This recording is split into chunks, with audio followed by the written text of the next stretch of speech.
Hi, we're Vince and Angela with Fitting and Adventure here today talking about something that's not very fun, but just a necessity of RV life. And that's the black and gray tanks and the cleaning. So our RV is 2 years old. We've never had tank smells, but today we are getting them professionally cleaned.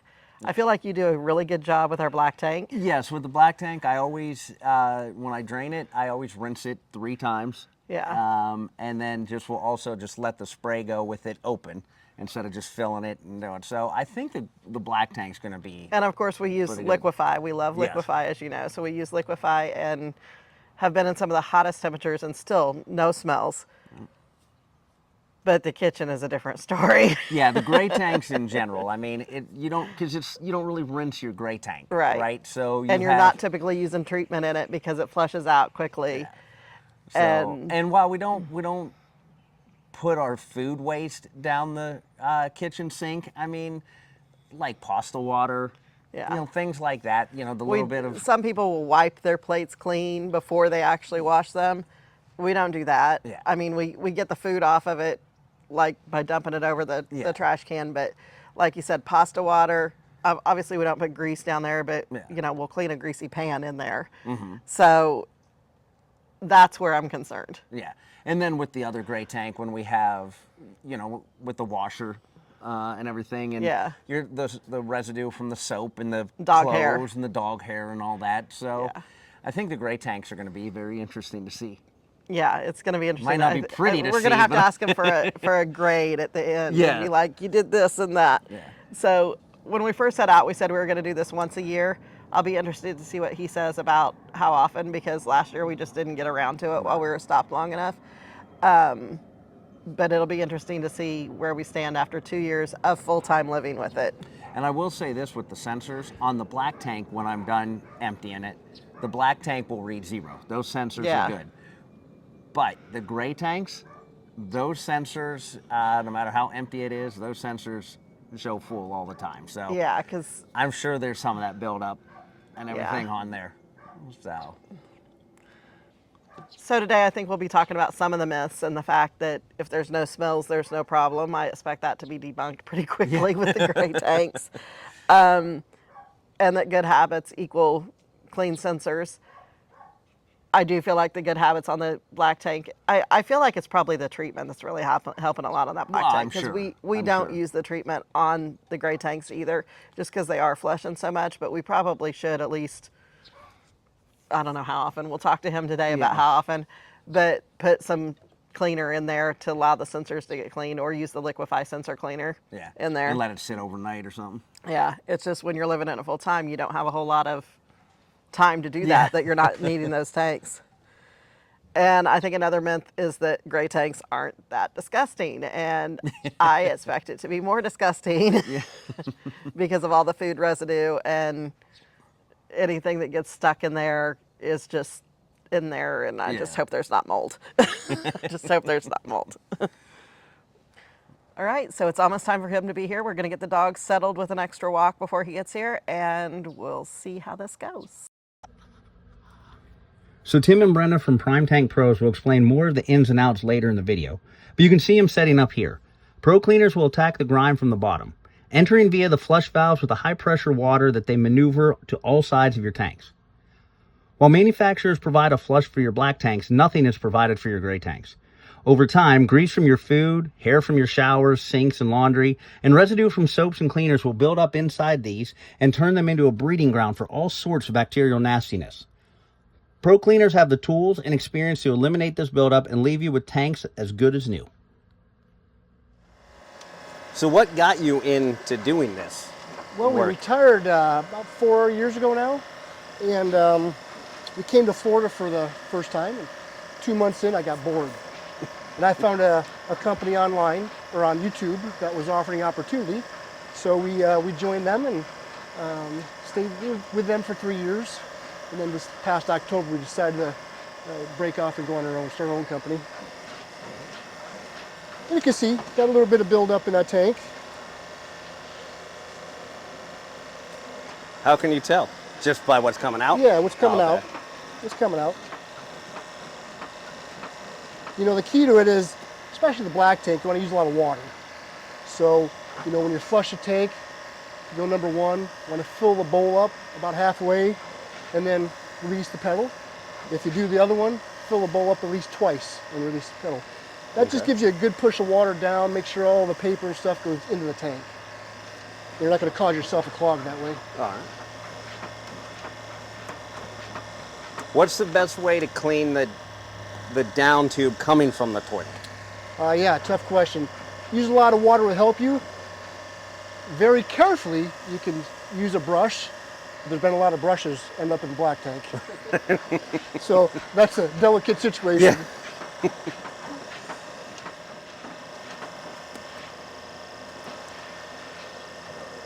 So with you turning that in your hand like that, is that how you're getting the nozzle inside there to spin or whatever to get all the area? Yeah, just manually working it to make sure I get the sides, the top, the bottom, the corners. Okay. Yep.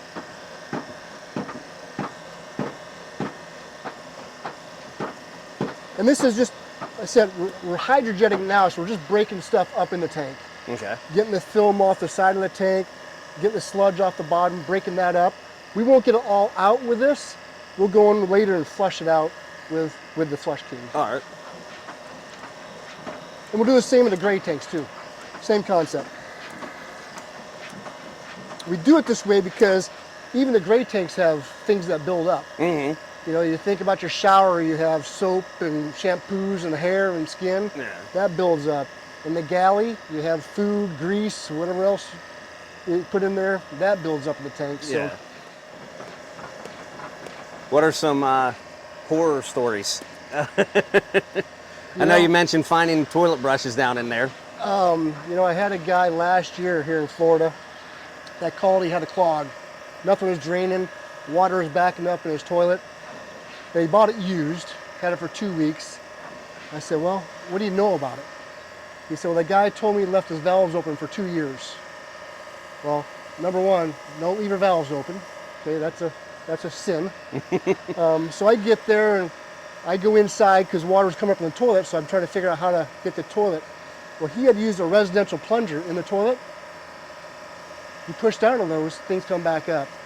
Well, to say the least, he had a mess in his bathroom. So I gave him my plunger. It's called a Corky Beehive. You put that in your toilet, seal it, and then you just push air down. So you're forcing everything in the tube down into the tank. Okay. He worked on that. I did this. 7 hours later, we got him unclogged. So that's my worst one. That's a dirty 7 hours. That's dirty 7 hours.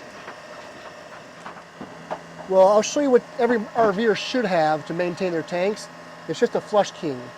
And first of all, it's the only way you can flush a gray tank out. And it does a better job than the black flush system that we have. It does a better job than that. Really? Is it going up like that? Yeah, you're forcing 3 inches of water up into that floor of the box. Okay. So it's at least scraping the floor a little bit. All right. Now, if you have stuff that's caked on there in the sludge, Yeah. you're not going to get that off of that. But once we get you clean, you start using that faithfully. It'll keep you maintained. Okay. Won't necessarily clean you, but it'll keep things maintained for you.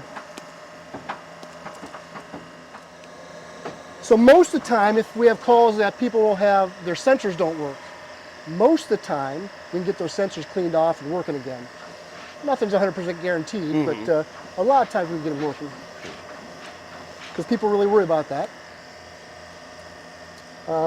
We get a lot of odor calls, but most of our odor calls are gray tank related, not black tank related. Really? Yeah. Okay.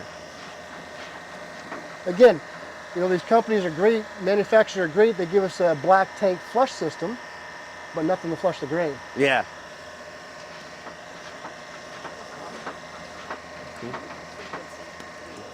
How often would you say someone should have this done?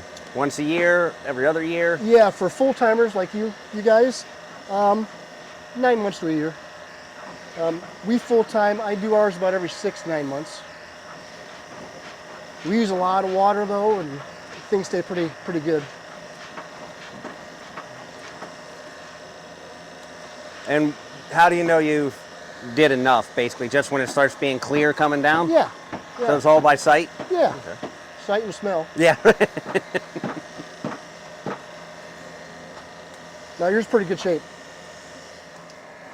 So now we're in your gray tank, your shower. A lot of times what we're seeing here, and you can come over here and take a look, there's these black specks that come out. Okay. That's mold buildup, because there's no way to flush it out, right? So it's a closed box, it's wet, it's dark, it's kind of a mold breeding ground. And you think about the skin, the hair, the shampoos, the soaps in there, it's just a bacteria ground. So we'll get that all cleaned up for you. You'll see some big chunks. And you guys still have hair, so you might see some hair. But a good preventive maintenance for you is, you know, those barb things you can stick down drains. Do that about once a month with your shower. Take the thing off and just barb it out and get the hair out of there, and that'll help you out too. Just some preventive maintenance. So struvite is just basically dried minerals in the urine. And it's caused from not using a lot of water. Actually, they even see it in your wastewater treatment plants at home. But it starts to build up around your piping. And when we get it out, you can see the arch in it, because it likes the valves for some reason. So it builds up right around that and can really cause an issue. Just last week or 2 weeks ago, I had one, a guy said, hey, my black tank's not draining very well. It did last week, but it's really slow now. Well, I got in there and I could hear, as soon as I pulled the valve, it was a kind of a crunch. So I knew right away he had a struvite issue. Well, he had a membrane over the hole. I mean, it was closing him down. So finally broke through that and got him cleaned up. Probably a gallon of that struvite. Kind of like a kidney stone in your tank, if you will. Yeah, so a lot of water. Use a lot of water. That's the key. Yeah, we'll get odor calls. People say my black tank smells. So we'll go out and I'll get in the black tank and I'll ask him, is that the smell you smell? Oh, is it stopped up? They'll say, no, that's not it. But as soon as I hit that gray tank, they'll go, that's it. Gracie. Oh, I need to save this. Gracie. How about that? Gracie. This is preventive maintenance. Preventive- Saving you from down the Yeah. road. You just won the award, I will say, for biggest hairball on the kitchen sink. Sorry. Okay, so now after seeing that, that is definitely worse than what we expected. We Well, didn't that- expect it to be clean, but I don't think we expected something like that to come out of And there. that's how people say, how can your gray tanks clog? Right there. That starts building up by the dump hole. Now you receive the clog. You're calling me going, hey, my tanks don't drain. And then you pull something like that out. A brand new RV when I'm done. Yeah. People have a misconception of the tank flush. They think that's going to, because after 2 times the water comes clear, 3rd time, 4th time it looks clear, and they think I'm done. But they don't realize that sludge is on the bottom, water just kind of runs over top of that. So, still there, Yeah. but in your mind it's clean. We got caught in that. Oh yeah, they're all reading 0 now, or empty, whatever, however you want to say it. Awesome. So how often should you, what's this called, back rinse? Backflip. How often should I do that? Good question. So I do ours about every 3rd time I dump my tanks. Okay. I'll put this on, do the black tank till it's clean, do the gray tanks, both gray, one at a time, till they're clean. Now is the most important part. We're going to grade your tanks out for you. Sounds good. 1 star being bad, 5 star being the best. So your gray tank was a 3 star. Little sludge up front on that, but we got that all taken care of, got that sensor cleared off. On the shower, that was actually a 5. Wow, okay. Very good on the shower. Really very, very little mold in there, so that was really good. The galley, what would you give yourself? After seeing what came out of that, I'd say a 1. I think but so, only too. because I don't think it goes lower than 1, does it? We're going to give you a 1. You know why. Yeah. So that's just things that, I don't know, you can prevent them by, I don't know, not putting the dog in the bath there. But as you know, but that just happens. A lot of food, some little bit of grease, not bad, but that happens with the kitchen. I mean, use your kitchen like you're supposed to. Don't be afraid to do that. Yeah. Not a big thing. So that's pretty good actually. 3 on the black, 5 on that shower, and a 1 on the galley. Yeah. So I appreciate you letting us come and get you clean today. Well, I thank you for coming over and doing You it. betcha. You You betcha. did a fantastic job. And you know, we are looking for people to join our team. If you're looking to make a little extra cash, you can go to www.primetank.pros.com and click on the Become a Pro button. Or you can call us at 308-227-9506. Thank you.